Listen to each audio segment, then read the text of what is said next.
এমন একটা জায়গায় দাঁড়িয়ে আছে যেখানে চারপাশে সব আছে, কিন্তু কোথাও শান্তি নেই।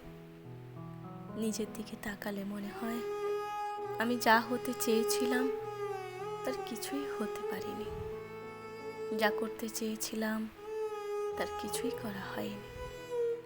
আয়নার সামনে দাঁড়ালে নিজের চোখই নিজেকে অচেনা লাগে।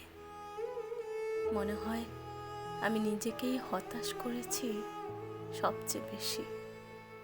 আর অন্যের দিকে তাকালে মনে হয় আমাকে নিয়ে কেউ সন্তুষ্ট না। পরিবারের আশা পূরণ করতে পারিনি, বন্ধুদের মতো হতে পারিনি, যাকে ভালোবেসেছি তার মনের মতো হতে পারিনি। সবার চোখে আমি কোথাও না কোথাও কম পড়ে যাচ্ছি।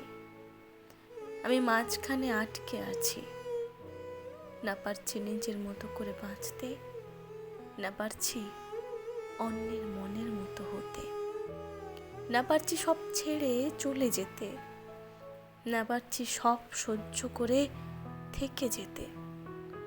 সবাই ভাবে আমি ভালো আছি, কারণ আমি বলি ভালো আছি, কিন্তু সত্যিটা হলো আমি এমন এক সময়ের ভেতর দিয়ে যাচ্ছি যেখানে প্রতিদিন নিজের সাথেই নিজের যুদ্ধ করতে হয়।